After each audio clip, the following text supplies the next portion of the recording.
ప్రభు అయిన యేసుక్రీస్తు నామములో మరి ఒకసారి మిమ్మల్ని కలుసుకోవడానికి మరి దేవాది దేవుడు గొప్ప అవకాశం ఇచ్చాడు. దాన్ని బట్టి దేవునికి సమస్తమైన మహిమ ఘనత మరి ప్రేమతో ఆహ్వానించినటువంటి పాస్టర్ శ్రీకాంత్ గారికి మరి సంఘానికి మీకు కూడా వందనాలు చెల్లిస్తున్నాను. మరి మనం వాక్య భాగంలోకి వెళ్దాము. మత్తయి సువార్త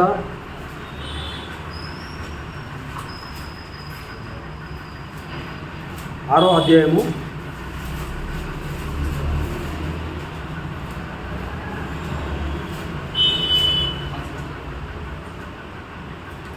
20వ వచనం చదవండి. మత్తయి సువార్త 6వ అధ్యాయము 26వ వచనం.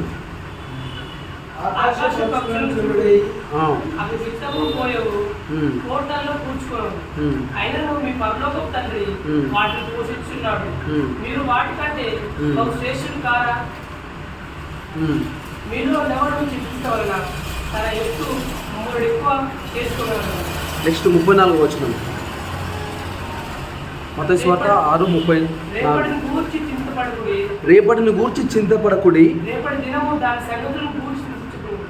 దినము దాని సంగతులను గూర్చి చింతించును, ఏనాటి కీడునో ఆనాటికి చాలును. అందరు కళ్ళు మూసుకున్నట్లయితే ఒక నిమిషం ప్రార్థన చేసుకుందాం. పరిశుద్ధుడ, ప్రేమ నమ్మకం కలిగిన మంచి మా ప్రియ పరలోక తండ్రి, ఈ పరిశుద్ధమైన ఘనమైన నామానికి వందనములు స్తుతులు స్తోత్రం చెల్లిస్తున్నాము దేవా.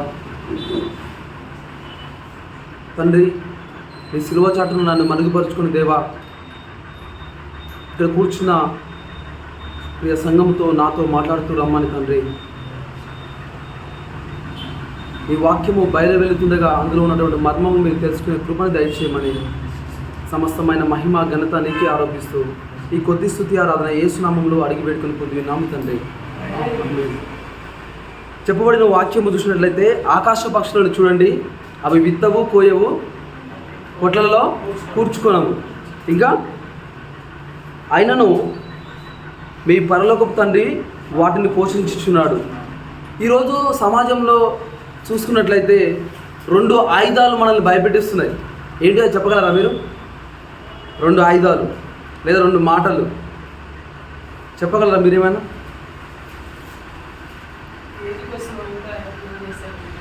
ఇంకా మీరు మనం చదవబడిన వాక్యంలో కూడా ఉన్నాయి 2 మాటలు. ఆహారం, ఇంకా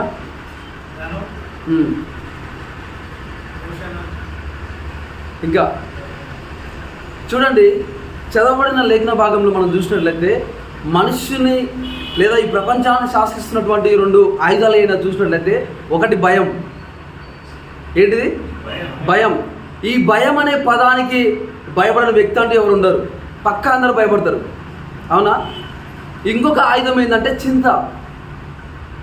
చింత ఏంటిది? అది భయము ఒకటి, చింత అనే 2. మరి ఏంటిది? ఈ రెండింటికి వ్యత్యాసం ఏంటిది?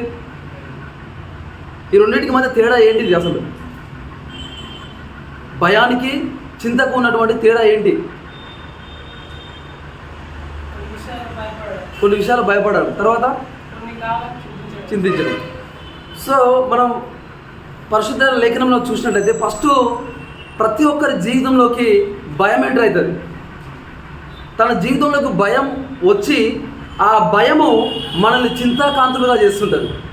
ఎప్పుడైతే ఈ భయం మన జీవితంలోకి వస్తుందో మనం చింతలో పడ్డప్పుడు మనం ఏది కూడా చేయలేము. ఎప్పుడైతే మనం భయపడ్డప్పుడు ఏది కూడా మనం సాధించలేము. ఎప్పుడైతే మనం భయపడుతున్నప్పుడు దేనికి కూడా మనం ముందడుగు వేయలేము. వేస్తామా? వేయలేము.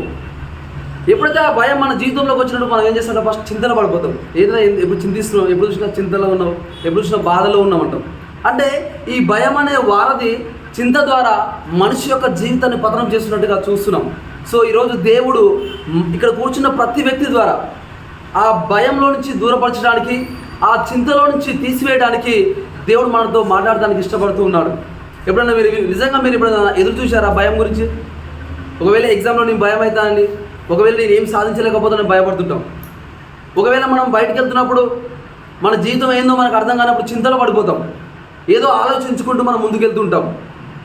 ఎలా నా కుటుంబాన్ని నేను కట్టుకోవాలి, ఎలా నా జీవితంలో నేను ఎదగాలి, ఎలా నా జీవితంలో సక్సెస్ సాధించాలని చెప్పేసి.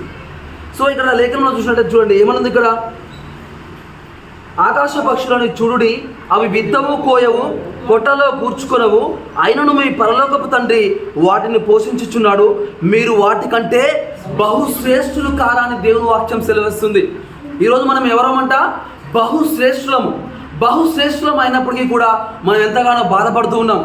బహుశ్రేష్ఠులం అయినప్పటికీ కూడా మనం ఎంతగానో చింతిస్తున్నాము. మరి ఈ బాధపడకుండా ఉండడానికి, ఈ చింతించకుండా ఉండడానికి మనం ఏం చేయాలంట? కింద లేఖన భాగం చూడండి.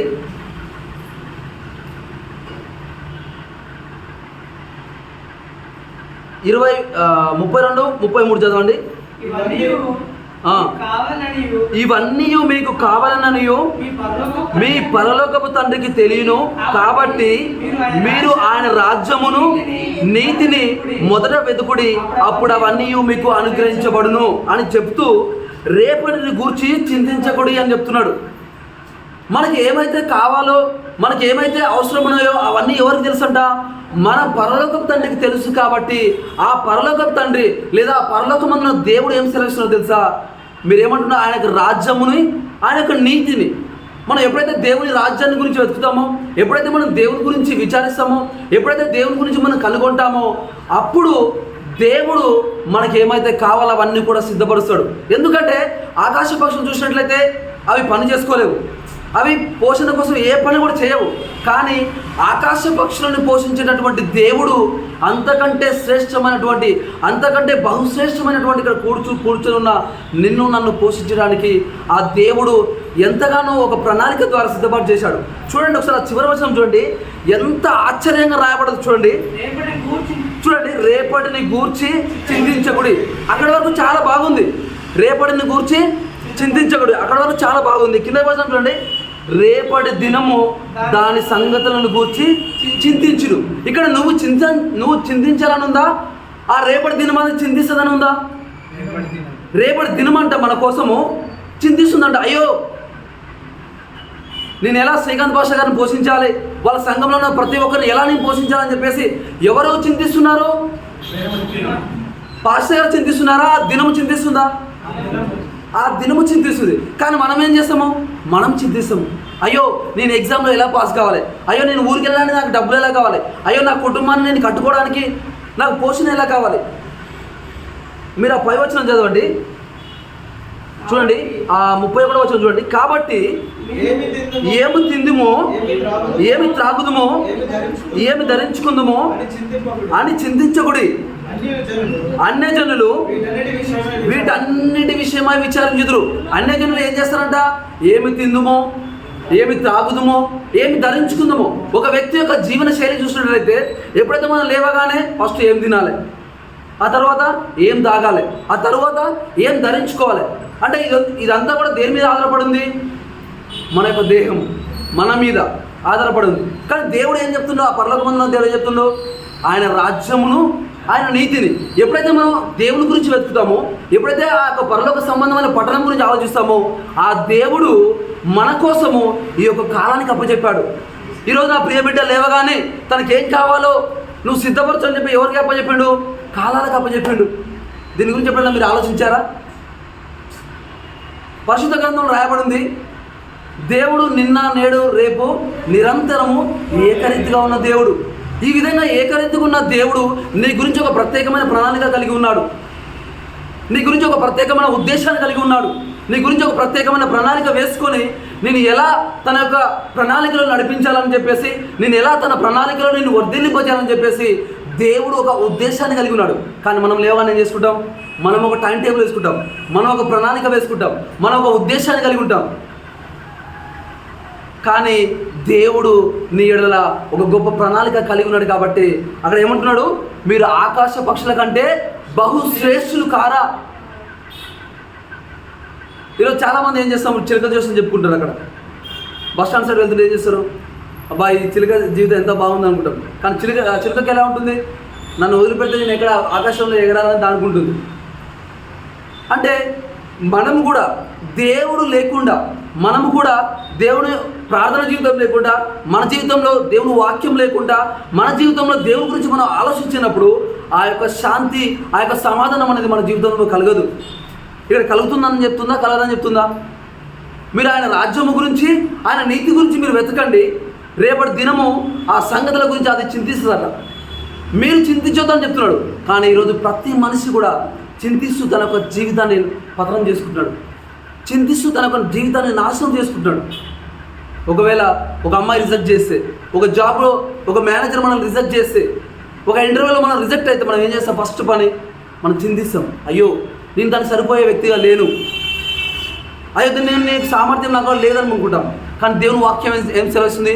మీరు బహుశ్రేష్ఠులు కాదని చెప్పేసి. అంటే ఈరోజు దేవుని యొక్క ఆలోచన ఏ విధంగా ఉంది, మన యొక్క ఆలోచన ఏ విధంగా ఉంది, ఈరోజు దేవుని యొక్క ఉద్దేశం ఏ విధంగా ఉంది, మన యొక్క ఉద్దేశం ఏ విధంగా ఉంది, ఈరోజు దేవుని యొక్క ప్రణాళిక ఎంత ఉన్నతంగా ఉంది, మన యొక్క ప్రణాళిక ఎంత ఉన్నతంగా ఉంది. ఎప్పుడైతే మన శక్తి కొద్ది మనం ఆలోచించినప్పుడు, ఎప్పుడైతే మన సామర్థ్యం కొద్ది మనం ఆలోచించినప్పుడు, ఎప్పుడైతే మన బలం కొద్ది మనం ఆలోచించినప్పుడు అది ఎలా ఉంటుందో తెలుసా? చాలా చిన్నగా ఉంటుంది, కానీ మన దృష్టిలో ఎంతో ఉన్నతంగా ఉంటుంది.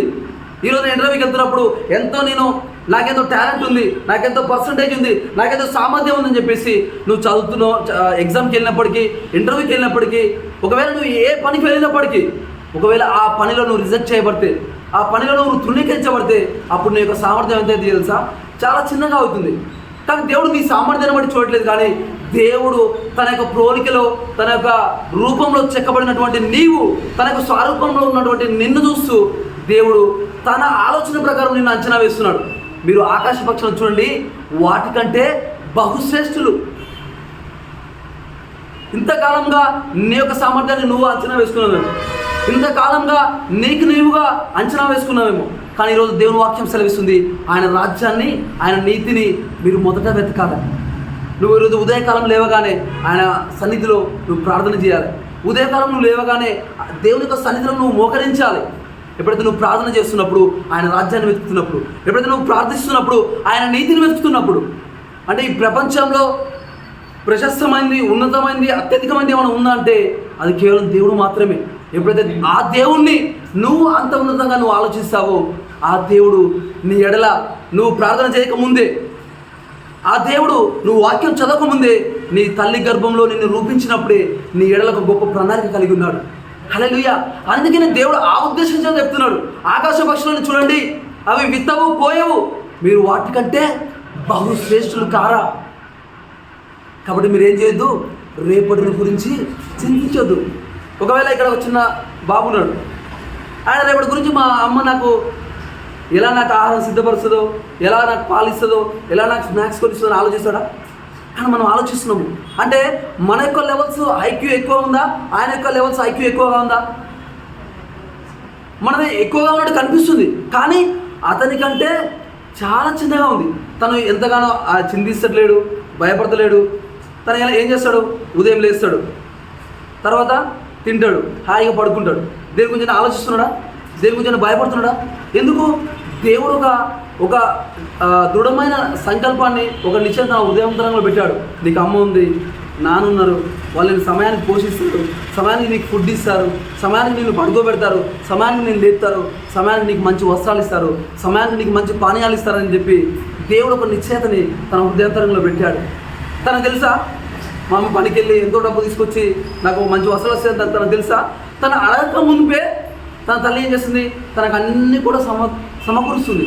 మరి అంతకంటే ప్రశస్తమైన పరలోకమందున తండ్రి నీ కొరకు, నా కొరకు ఒక గొప్ప ప్రణాళికని కలిగి ఉన్నాడు. ఆయనకు తెలియదా? తెలుసా? తెలియదా? ఏ సమయంలో ఆయన నీకు ఏమి ఇవ్వాలో తెలుసు. కాబట్టి మనం చేయాల్సింది ఏంటి? ఆయన యొక్క నీతిని, ఆయన యొక్క రాజ్యాన్ని వెతకాలి.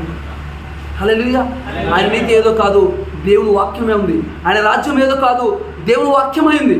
నువ్వు ఎప్పుడైతే వాక్యం చదువుతావో, ఎప్పుడైతే నువ్వు ప్రార్థన చేస్తావో, ఆయనకు నువ్వు మొదటి ప్రాధాన్యత ఇస్తున్నట్టు. హల్లెలూయా. అప్పుడు నువ్వు రేపటి గురించి నువ్వు చింతించవు, అప్పుడు నువ్వు రేపటి గురించి నువ్వు బాధపడవు, అప్పుడు నువ్వు రేపటి గురించి నువ్వు భయపడవు. హల్లెలూయా. ఈ భయము, ఈ చింత అనేది ప్రతి ఒక్క వ్యక్తిని పరిచయం చేసుకుంటూ వెళ్తాయి. పక్క ఈరోజు నా జీవితంలో భయం లేదు అని చెప్పే వ్యక్తి ఈ ప్రపంచంలో ఒక్కరు కూడా ఉండరు. నా జీవితంలో ఇంతవరకు చింత లేదని చెప్పి ఆ విధంగా చెప్పగల ధైర్యం ఉన్న వ్యక్తి ఒకరు కూడా లేరు. అందుకని దేవుని వాక్యం సెలవిస్తుంది, రేపటి గురించి నువ్వు చింతించకు. ఎందుకంటే మనం ఆల్రెడీ చింతిస్తున్నాం కాబట్టి దేవుని వాక్యం ఈరోజు దేవుడు నీతో మాట్లాడడానికి ఇష్టపడుతున్నాడు. హల్లెలూయా. ఇంకా ముందుకెళ్దాం. చూడండి 20వ వచనం చదవండి. 27వ వచనం, మీలోనెవడు చింతించుట వలన తన ఎత్తు మూరెడు ఎక్కువ చేసుకొనగలడు. వస్త్రమును గురించి మీరు చింతింపనేలా, అడవి పువ్వులు ఎలాగ ఎదుగుచున్నావో ఆలోచించుడి. అవి కష్టపడవు, ఉడగవు. అయినను సమస్తమైన వైభవముతో కూడిన సొలొమోను సైతము వీటిలో అలంకరించబడలేదా? ఏమంటున్నాడు? ఇప్పుడు గడ్డి పూలను చూడమంటున్నాడు.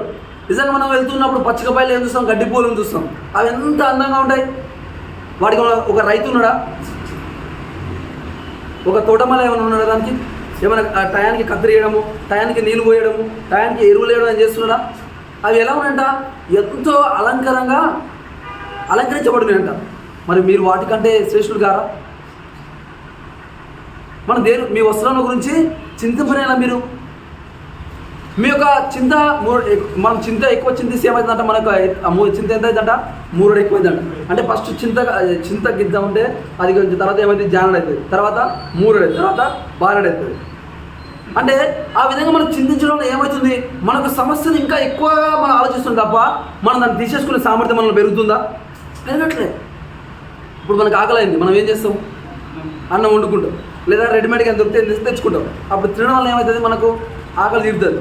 కానీ ఆ విధంగా మనం ఆ చింత గురించి లేదా ఏదైనా సమస్య గురించి మనం ఆలోచించినప్పుడు అది తగ్గుతుందా? ఇంకా ఏమవుతుందంట? అది చాలా పెరుగుతుందంట. మరి చింతిస్తే లాభం ఉందా? లేదు. కాబట్టి మనం చింతించాలా? చింత బంద్ చేయాలా? బంద్ చేయాలి. ఎప్పుడు బంద్ చేస్తావో తెలుసా? ఎప్పుడైతే నువ్వు దేవుని దగ్గరికి వస్తావో, ఎప్పుడైతే నువ్వు ప్రార్థనలో గడుపుతావో, ఎప్పుడైతే నువ్వు దేవుని వాక్యం ధ్యానిస్తావో, నీలో ఉన్నటువంటి భయం పోతుంది, నీలో ఉన్న చింత పోతుంది. నీ చుట్టుపక్కల ఉన్న చింతించే ప్రతి ఒక్క వ్యక్తి యొక్క చింతలను తీసివేసే వ్యక్తి సామర్థ్యంగా ఆ దేవుని వాక్యము నీలో దేవుడు నివసింపజేస్తాడు. హల్లెలూయా. ఎప్పుడైతే నీకు అనేక చింత ఉన్నప్పటికీ నువ్వు దేవుని సన్నిధిలో నువ్వు ప్రార్థన చేస్తావు, నీకు అనేక బాధ ఉన్నప్పటికీ దేవుని వాక్యం చదువుతావు, నీకు అనేక చింత ఉన్నప్పటికీ దేవునితో నువ్వు సహవాసం చేస్తావు. కాబట్టి నీ ఫ్రెండ్స్ మధ్య నువ్వు తిరుగుతున్నప్పుడు, నీ కాలేజీలో నువ్వు ఉంటున్నప్పుడు, నీ ఉద్యోగంలో నువ్వు ఉంటున్నప్పుడు నువ్వు ఎలా కనపడతావు తెలుసా? నువ్వు చింతలేని వ్యక్తిగా కనిపిస్తావు. అదే నువ్వు ఈరోజు ఎంత సంతోషంగా ఉన్నావే, దాని సీక్రెట్ ఏంటంటే దేవుని వాక్యము. హల్లెలూయా. దేవుని వాక్యము, దేవుని సన్నిధిలో ప్రార్థన, దేవునితో సహవాసము. ఈరోజు మనం ఎక్కువ ఎవరితో స్పెండ్ చేస్తాము? మొబైల్తో స్పెండ్ చేస్తాము, ఇంకా ఫ్రెండ్స్తో స్పెండ్ చేస్తాము. మొబైల్తో స్పెండ్ చేస్తే ఏమైంది? కళ్ళు గుంటలు లోపలికి పోయి ఎర్రగా అంటే నువ్వు మస్తు సెల్ చూసినా మనకు తెలిసిపోతుంది, అవునా? ఇంకా ఫ్రెండ్స్తో అయితే మనం బయటికి వెళ్ళినప్పుడు, మన స్నేహితులు తిరుగుతున్నప్పుడు నీకు చాలామంది స్నేహితులు తెలిసిపోతుంది. ఎప్పుడైతే నువ్వు దేవునితో గడుపుతూ ఉన్నప్పుడు, ఎప్పుడైతే నువ్వు దేవుని సన్నిధిలో ప్రార్థన చేస్తున్నప్పుడు, ఎప్పుడైతే నువ్వు దేవుని సన్నిధిలో వాక్యం చదువుతున్నప్పుడు నీలో ఒక ప్రత్యేకత కనిపిస్తుంది. హల్లెలూయా. నీలో ఏం కనిపిస్తుంది? ఒక ప్రత్యేకత. నీలో అనేక భయం నీ దగ్గరకు వచ్చినప్పటికీ, అనేక చింత నీ దరిదాపులోకి వచ్చినప్పటికీ నాకు అలా యేసయ్య ఉన్నాడు. హల్లెలూయా. నేను దేవుని కలిగి ఉన్నాను. హల్లెలూయా. ఆ సమస్య కంటే ప్రశస్తమైన దేవుడు నా పక్షాన ఉన్నాడనే ధైర్యము, ఒక నిశ్చయత మనకుంటుంది. హల్లెలూయా. అప్పుడు నువ్వు ధైర్యంగా ముందుకెళ్ళగలుగుతావు. హల్లెలూయా. అప్పుడు నువ్వు ధైర్యంగా ఉండగలుగుతావు. అప్పుడు ఏ సమస్య వచ్చినా ఆ సమస్యల అన్నిటికంటే సామర్థ్యం కలిగిన దేవుడు మన పక్షాన ఉన్నాడు. కాబట్టి మనం ఎంతో ధైర్యంగా ఉండి ముందుకెళ్తూ ఉంటాం. హల్లెలూయా. ఆ విధంగా మనం దేవునిలో గడుపుతూ ఉండాలి. అందుకే ఆయన రాజ్యమును, ఆయన నీతిని మనం వెతకాలి. ఈ ప్రపంచంలో ప్రశస్తమైనది ఏంటంటే దేవుడు మాత్రమే. దేవుని కంటే ప్రశస్తమైనది ఇక ఏమీ కూడా లేదు. అది నీ దృష్టికి ఎంతో విలువైన వ్యక్తిగా కనిపించినప్పటికీ, ఎంతో అమూల్యమైన కనిపించినప్పటికీ, అది ఏదో ఒక రోజు అదొక బూటకం. హల్లెలూయా. అందుకనే ఆ దేవుడు ఈరోజు నీతో నాతో పరిచయం చేసుకోవడానికి ఇష్టపడుతున్నాడు. ఆకాశ పక్షులు చూడండి, వాటికైనా చింత ఉందా? వాటికైనా బాధ ఉందా? వాటికైనా భయం ఉందా? అవేమైనా పోషించుకుంటున్నాయా? ఆయన పంటను సాగు చేస్తున్నాయా? ఈరోజు మనం అడవి ప్రాంతంలో సాగు చేసుకుంటున్నాము కాబట్టి ఈ పంటను బట్టి వాళ్ళకి సామర్థ్యమా? ఏనాటి కీడును, ఏనాటి పోషణని దేవుడు వాటికి పంపిస్తున్నాడు. ఆకాశ పక్షులని చూడండి, అవి విత్తవు, పోయవు, కానీ వాటికి కొట్లలో కూర్చుకుంటాయి. ఏమన్నా కూర్చుకోవు. వాటిని పోషిస్తున్న దేవుడు వాటికంటే ప్రశస్తమైన వాళ్ళం మనం, వాటికంటే గొప్పవారు మనం. ఎందుకంటే ఆ గొప్ప దేవుని మనం కలిగి ఉన్నాం కాబట్టి. హల్లెలూయా. ఇంకో వాక్య భాగం చూద్దాం. మత్తయి సువార్త 8వ అధ్యాయము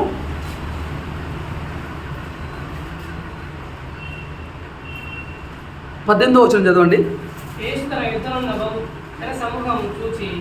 తన యుద్ధమున్న జనసమూహం చూచి అంతటా ఒక శాస్త్రి వచ్చి, బోధకుడా, నీవు ఎక్కడికి వెళ్ళినను నీ వెంట వచ్చిందని ఆయనతో చెప్పాను. అందుకు యేసు నక్కలకును బొరియలను ఆకాశ పక్షులకు నివాసములను కలవు గాని మనుష్య కుమారునికి తలవాల్చుకున్నట్టుగాను స్థలము లేదని అతనితో చెప్పాను. ఏం లేదంట? మనుష్య కుమారునికి ఏమనుందా? స్థలము లేదంట. నక్కలకు బొరియలు ఉన్నాయంట, ఆకాశ పక్షులకి గూళ్ళు ఉన్నాయంట, ఇంకా మనుష్య కుమారునికి స్థలం ఉందా? లేదు. ఈ స్థలము లేనటువంటి దేవుడు, ఈ భూమిని ఆకాశాన్ని సృష్టించిన దేవుడు ఆయనకు స్థలం లేదని చెప్తున్నాడు. ఇది ఆశ్చర్యకరంగా లేదా? భూమిని, ఆకాశాన్ని, ఆకాశ పక్షులను ఎన్నిటిని సృష్టించిన దేవుడు మనల్ని తన పోలిక చొప్పున తన స్వరూపంలో సృష్టించిన దేవుడు ఆయన ఏమంటున్నాడంట? నాకు స్థలం లేదంట, తలవాల్చుకోవడానికి స్థలం లేదంట. ఆ స్థలం లేనటువంటి దేవుడు నీ హృదయం అనే స్థలము కోరుకోవడానికి, నీ హృదయం అనే దేవాలయాన్ని కోరుకోవడానికి ఆ దేవుడు ఏమని చెప్తున్నాడు తెలుసా? స్థలము లేదట. ఆకాశ పక్షులకు గూళ్ళు ఉన్నాయంట, నక్కలకి కొరియలు ఉన్నాయి, కానీ నాకు తలవాల్చుకోవడానికి స్థలం లేదు. కానీ అదే దేవుడు, ఏ స్థలము లేదని చెప్తున్నటువంటి దేవుడు, నేను మీకు స్థలము సిద్ధపరచ వెళుచున్నానని చెప్తున్నాడు. అవునా కదా? ఏం సిద్ధపరచ వెళ్తున్నాడంట? నేను మీ కొరకు ఒక స్థలము సిద్ధపరచ వెళుచున్నాను. ఎక్కడ? అద్దర, ఆ ప్రాంతంలో, ఆ పరలోక పట్టణంలో మీ కొరకు ఒక స్థలం సిద్ధపరచడానికి వెళుతూ ఉన్నాను. యేసు అద్దరికి వెళదామని. ఈ అద్దరి ఏదో కాదు కానీ ఆ పరలోకం అనే పట్టణం. హల్లెలూయా! నీ కొరకు, నా కొరకు ఆ పరలోకం అనే పట్టణంలో స్థలము సిద్ధపరచడానికి దేవుడు మనకు ఒక నిశ్చయతనిస్తూ ఉన్నాడు. అందుకనే మీరు బహుశ్రేష్ఠులు. హల్లెలూయా! మనం ఎవరమంట? బహుశ్రేష్ఠులము. అదే కింద చదవండి కొంచెం.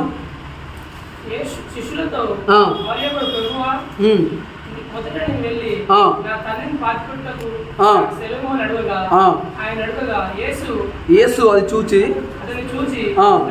నన్ను వెంబడించుము, మృతులు తమ మృతులను పాతిపెట్టుకునేమో చెప్పాను. మళ్ళీ కంటిన్యూషన్. ఆయన దోణి ఎక్కినప్పుడు ఆయన శిష్యులు ఆయన వెంట వెళ్ళిరి.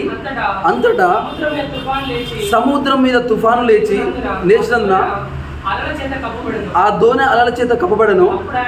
అప్పుడు ఆయన నిద్రించుచుండగా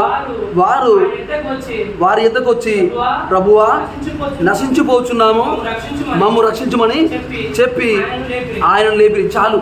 వాళ్ళు ఏమంటారు? అక్కడ ఒక దోణిలో యేసుక్రీస్తు ప్రభువు శిష్యులు వెళ్తూ ఉన్నారు. ఆయన ఏమని చెప్పిండు? అద్దరికి వెళుదామని అని చెప్పిండు. చెప్పినప్పుడు ఏమొచ్చిన హఠాత్తుగా ఒక తుఫాను రావడం జరిగింది. ఆ తుఫాను వచ్చినప్పుడు ఏమంటున్నారు?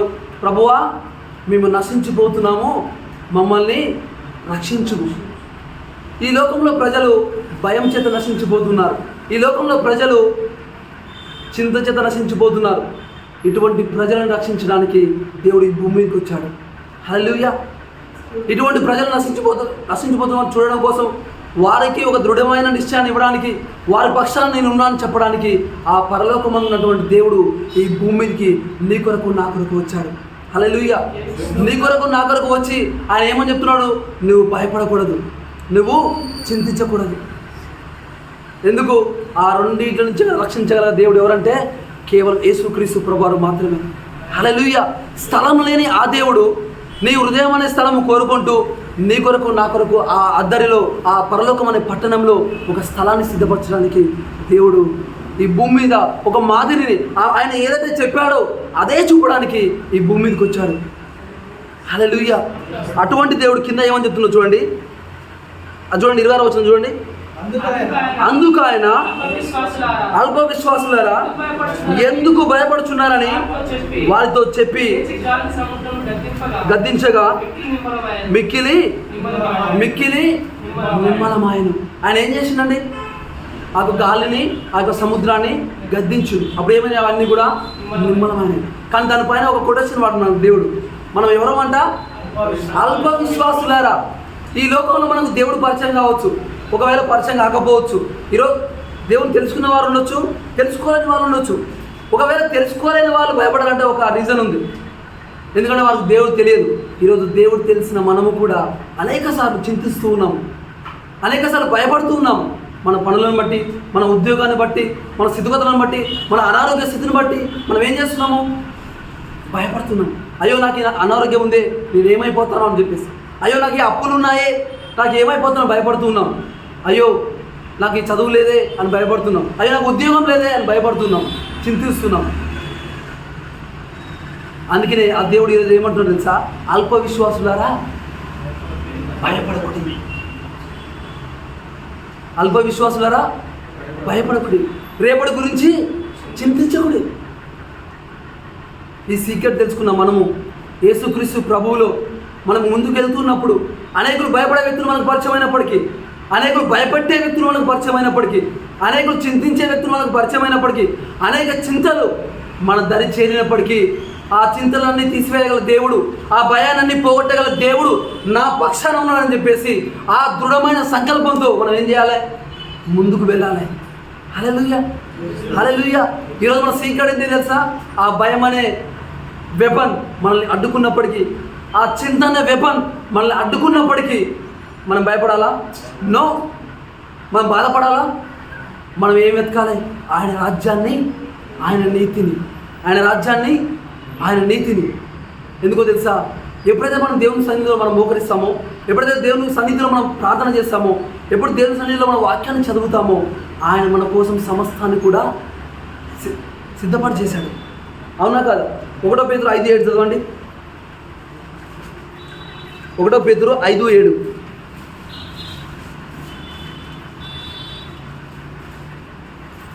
ఆయన మిమ్మల్ని గూర్చి చింతించుచున్నాడు గనుక, ఆయన మీ గురించి చింతించుచున్నాడు గనుక మీ చింత యావత్తు ఆయన మీద వేయండి. మీ చింత యావత్తు ఆయన మీద వేయండి. మరొకసారి 1 పేతురు 5:7. ఆయన మిమ్మల్ని గూర్చి చింతించుచున్నాడు ఆయన మిమ్ము గురించి చింతించుచున్నాడు గనుక మీ చింత యావత్తును ఆయన మీద వేయండి.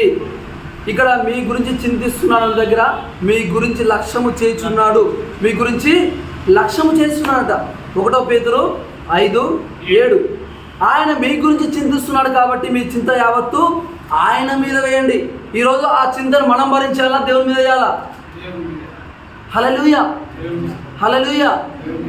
నిజంగా ఈరోజు మనం ఏం చేయాలంటే వేకోజాము లేచినప్పటికీ మనకి ఎంత పెద్ద చింత ఉన్నప్పటికీ, ఎంత పెద్ద భయం ఉన్నప్పటికీ, దేవా ఈ భయం నాకు వచ్చింది, దీన్ని ఈరోజు నీ మీద వేస్తున్నాయి అని చెప్పేసి మనం ఎలా ఉండాలి? నిశ్చింతగా ఉండాలి. మనం ఎలా ఉండాలి? సంతోషంగా ఉండాలి. మనం ఎలా ఉండాలి? సమాధానంగా ఉండాలి. ఫిలిప్పీ 4:4 ఏం చెప్తుంది? ఆనందించుడి,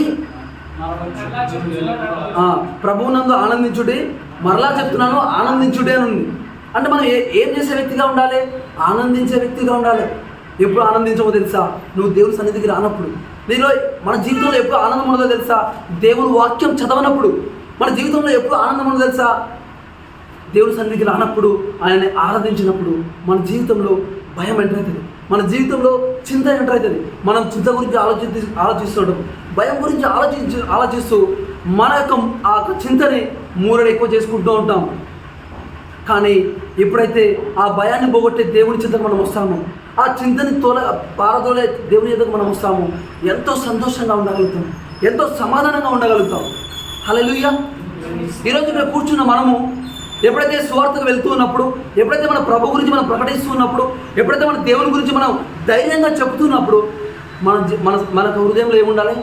సంతోషం ఉండాలి. ఏముండాలి? ఈ సంతోషాన్ని ఇచ్చే ప్రభువుని కలుసుకున్నప్పుడే వస్తుంది. ఈ యొక్క సంతోషము ఆ దేవుని కలుసుకున్నప్పుడే వస్తుంది. అదర్వైజ్ వస్తుందా? రాదు. ఈరోజు మనకు దేహము దృఢంగా తయారయ్యాలంటే ఏం చేయాలి? వేకోజామున లేచి ఎక్సర్సైజ్ చేయాలి. అప్పుడు ఎలా తయారవుతుంది? దృఢంగా తయారవుతుంది. ఈరోజు మనకు సంతోషం కావాలంటే, ఈరోజు మనకు సమాధానం కావాలంటే మనం ఎవరిని సంప్రదించాలి?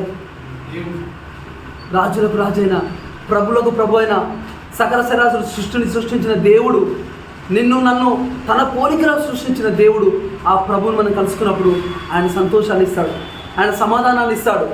హల్లెలూయా. ఆ భయానికి ఆర్డర్ ఇస్తాడు. ఏ భయమా, నా బిడ్డను తాకడానికి వీల్లేదు. ఆ చింతకు దేవుడు ఆర్డర్ ఇస్తాడు. ఏ చింత, నా బిడ్డను తాగడానికి వీల్లేదు. ఎందుకంటే నా బిడ్డ పక్షాన ఎవరున్నారో నేను ఉన్నా. ఆ దేవుడు గొప్ప ప్రణాళిక కలిగి ఉన్నాడు కాబట్టి, ఆ దేవుడు గొప్ప ఉద్దేశాన్ని కలిగి ఉన్నాడు కాబట్టి మనల్ని ఏది కూడా ఎంత మాత్రం ఏది కూడా ఏమి కూడా చేయలేదు. హల్లెలూయా. అటువంటి గొప్ప నిశ్చయత మనం కలిగి ఉన్నాం. ఈరోజు ఆకాశ పక్షులను చూడండి, అవి విత్తవు కోయవని చెప్పిన దేవుడు. ఈరోజు అడవి పువ్వులను చూడండి, వాటిని అలంకరించిన చెప్పినటువంటి దేవుడు ఈరోజు అల్ప విశ్వాసులారా అని మన గురించి చెప్తున్నాడు. చూడండి, ఆకాశ పక్షులని ఇంత కేర్ చేస్తున్నటువంటి దేవుడు, అడవి పువ్వుల గురించి కేర్ చేస్తున్నటువంటి దేవుడు మన గురించి కేర్ చేయడా? మన గురించి ఆలోచించడా? హల్లెలూయా. మన కాడికి ఒక పక్షి వచ్చి వాలింది అనుకోండి, మీరు కేర్ చేస్తారా? చేయరా? అయ్యో పాపం దెబ్బ వచ్చిందో సంథింగ్ ఏదో చేస్తారు. ఒకవేళ మీకు తినడం అలవాటు ఉంటే కోసుకొని తినేస్తారు. అవునా? అంటే దేవుడు చూడండి, సృష్టికర్త ఈరోజు ఒక మనిషి యొక్క మేధస్సు చూసినట్లయితే ఎంతో అమోఘమైనది. ఇటువంటి అమోఘమైనటువంటి ఇంత టాలెంట్ ఇచ్చినటువంటి దేవుడు మనల్ని ఎక్కడ తీసుకెళ్ళిండు? ఒక ఆకాశ పక్షి దగ్గరికి తీసుకెళ్ళిండు. మనల్ని ఎక్కడ తీసుకెళ్ళిండు? ఒక అడవి పువ్వు దగ్గరికి తీసుకెళ్ళిండు. వాటి గురించి పోలుస్తూ, వాటి గురించి కంపేర్ చేస్తూ మనల్ని ఏమంటుండు? అల్ప విశ్వాసులారా. ఈరోజు మనం మేధస్సుతో పోల్చుకుంటే ఆ ఆకాశ పక్షి యొక్క మేధస్సు ఎక్కువనా? చాలా తక్కువ. ఆ అడవి పూది మనం పోయి ఇట్లా బీక్తే చచ్చిపోద్ది. చాలా చిన్న ప్రాణంగా అడవి పూది ఇట్లా బీకేస్తే చచ్చిపోతుంది. అంటే దేవుడు ఈరోజు మనకి వాటితో నేర్పిస్తున్నాడు. ఆకాశ పక్షులను చూడండి, అడవి పువ్వులను చూడండి, వాటిని ఎంతగా అలంకరించాను. మీ దగ్గరకు వచ్చేసరికి మనం అక్కడ శిష్యులు ఏం చేస్తున్నారంట? ఎప్పుడైతే తుఫాను వచ్చిందో, ఎప్పుడైతే అలలు వచ్చాయో, అవి ఎవరన్నా ఓడలు వచ్చాయి? యేసుక్రీస్తు దేవుడు ఈ లోకాన్ని, ఈ భూమిని, ఈ ఆకాశాన్ని, నన్ను సృష్టించిన ఆ దేవుడు ఆ నావలో ఉన్నప్పుడు, ఆ చిన్న తుఫాను, ఆ గాలి వచ్చినప్పుడు శిష్యులు ఏం చేస్తున్నారంట? అయ్యా తుఫాను వస్తుందని చెప్తున్నారు. వాళ్ళు ఏమంటారు? మేము నశించిపోతున్నాము. అంటే నశించిపోవడం అంటే చనిపోవడం కంప్లీట్గా. వాళ్ళకి వేరే సోర్స్ లేదు. అంత పెద్ద వర్డ్ వాడిరాలు. ఇప్పుడు చిన్న పిల్లగాడు ఉన్నాడు, నువ్వు పోయి కొడుతున్నావు, అప్పుడు ఏమంటాడు? మమ్మీ కొడుతున్నా అని చెప్తాడు. ఒకవేళ నువ్వు కుక్కే విసుకుతుంటే మమ్మీని చంపుతున్నావు అని చెప్తావు. అవునా? అంటే ఇప్పుడు ఇక్కడ ఉన్న సిచ్యువేషన్ ఎలా ఉంది? చంపేకాడికి వస్తుంది. అయ్యా మేము నశించిపోతున్నాము అని చెప్పినప్పుడు దేవుడు ఏమని చెప్పిండు? అల్ప విశ్వాసులారా, మీరు ఎందుకు భయపడుతున్నారు? చూడండి, వాళ్ళ నావలో దేవుడు ప్రత్యక్షంగా ఉన్నప్పటికీ వాళ్ళు ఎంతో భయపడుతున్నారు, వాళ్ళు ఎంతో చింతిస్తున్నారు. ఈరోజు దేవుడు ప్రత్యక్షంగా ఆయన స్పర్శను చూడకపోయినప్పటికీ నువ్వు ఎప్పుడైతే వాక్యం చదువుతున్నావో, నువ్వు ఎప్పుడైతే ఆయన గురించి ప్రార్థన చేస్తున్నావో, ఆ దేవుడు నీకు ఒక గొప్ప నమ్మకాన్ని నీ చేయబట్టుకుని నడిపిస్తాడు. ఆకాశ పక్షులని దృష్టించిన దేవుడు, అడవి పూల గురించి ఆలోచించిన దేవుడు ఈరోజు ఆయన పోలిక చొప్పున, ఆయన స్వరూపమందు చేయబడ్డ నీకోసం, నా కోసము ఒక గొప్ప ప్రణాళిక కలిగి ఉన్నాడు. హల్లెలూయా. అది ఇప్పుడు కాదు, తల్లి గర్భంలో నువ్వు రూపింపబడక మునిపే ఆయన ఎరిగి ఉన్నాడు. నీ దినములన్నీ ఆయన గ్రంథంలో లిఖించబడే. ఒక దినము కాక మునిపే, నీవు భూమి మీదకి రాక మునిపే, ఒక డే గడవక మునిపే నీ దినములన్నీ ఆయన గ్రంథంలో లిఖించబడినాయట. హల్లెలూయా. చూడుము, నా అరచేతుల మీద నిన్ను చెక్కిన్నాను, నేను పనుకొనుంటా లేచుంటా నీకు తెలిసే దావీదు అంటున్నాడు. నా హృదయాంతరంగంలో ఉన్న మాట నా నోటికి రాక మునిపే నువ్వు వెరుగుతివి అని దేవుడు దావీదు అంటున్నాడు. అంటే ఎంత ప్రణాళిక కలిగి ఉన్న దేవుడు నీ గురించి ఎందుకు ఆలోచించట్లేదు? ఆలోచిస్తున్నాడు. ఒకవేళ మనం పరిస్థితి చూస్తున్నప్పుడు, ఒకవేళ నావల వాళ్ళు వెళ్తున్నప్పుడు తుఫానులాగా, ఒక అలలాగా, ఒక గాలిలాగా ఉండొచ్చు. But fear not. మనము భయపడకూడదు. ఎందుకంటే మన నావలో ఉన్నాడు, నీ కొరకు నా కొరకు ప్రాణం పెట్టిన సజీవుడై తిరిగి లేచినటువంటి పునరుత్థానమైన యేసుక్రీస్తు ప్రభు మన నావలో ఉన్నాడు. హల్లెలూయా. మన నావలో ఎవరున్నారు? పునరుత్థానుడైన యేసుక్రీస్తు ప్రభు వారు ఉన్నారు. నువ్వు అనుకోవచ్చు, దేవాన్ని పడుకుంటున్నా, నేను లేస్తూ ఉన్నా, నేను స్టడీస్కి వెళ్తున్నా, నేను ఉద్యోగానికి వెళ్తున్నా, నేను వస్తూ ఉన్నా, నేను పోతూ ఉన్నా, నన్ను పట్టించుకునే వారు ఒక్కరు కూడా లేరని నువ్వు అనుకోవచ్చు. కానీ నీ కొరకు సృష్టికర్త ఆలోచిస్తున్నాడు. నీ కొరకు సృష్టిని సృష్టించిన దేవుడు ఒక ప్రణాళికని కలిగి ఉన్నాడు. హల్లెలూయా. ఆ దేవునికి మనం ఎంతగానో రుణపడి ఉన్నాం. హల్లెలూయా. ఆ దేవుడు నీ హృదయాంతరంగంలో నివసించడానికి అక్కడ ఆ స్టేట్మెంట్ వాడాడు. నక్కలకు బొరియలు ఉన్నాయి, ఆకాశ పక్షులకు గూళ్ళున్నవి, మనుష్య కుమారుడు తలవాల్చుకోవడానికి స్థలము లేదు. ఆ స్థలం ఎక్కడుందో చూద్దామా? ఒకటో కొరింథీయులకు రాసిన పత్రిక, మొదటి పత్రిక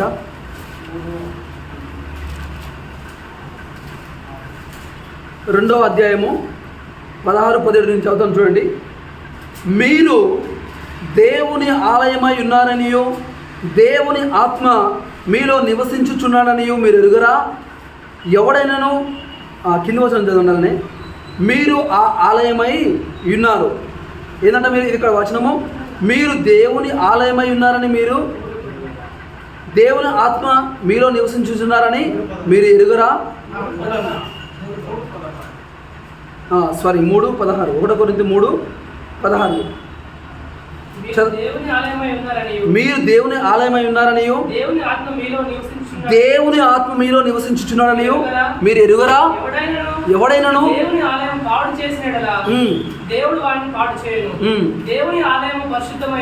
దేవుని ఆలయం ఎలా ఉందంట? పరిశుద్ధమై ఉన్నది. మీరు ఆ దేవుని ఆలయమై ఉన్నారు. ఆ దేవుడు మీ హృదయాంతరంగంలో ఉన్నాడు. అందుకనే దేవుడు అక్కడ ఏమని చెప్పిండు? స్థలము లేదు. హల్లెలూయా. ఆ దేవుడు ఎప్పుడైతే ఆయన గురించి వెతుకుతూ ఉన్నప్పుడు, ఆయన సన్నిధిలో మనం మోకరిస్తున్నప్పుడు, ప్రార్థన చేస్తున్నప్పుడు, వాక్యం చదువుతున్నప్పుడు, ఆ పరిశుద్ధాత్మ దేవుడు నీ లైఫ్ను ఎలా నిన్ను గైడ్ చేయాలో తను మాట్లాడుతూ ఉంటాడు.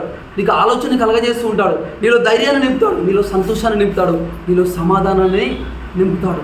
అటువంటి దేవునికి మనం ఎంతగానో కృతజ్ఞమై ఉన్నాం. హల్లెలూయా.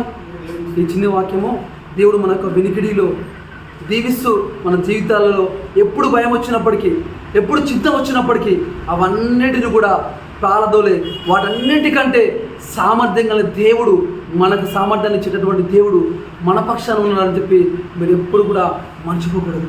హల్లెలూయా.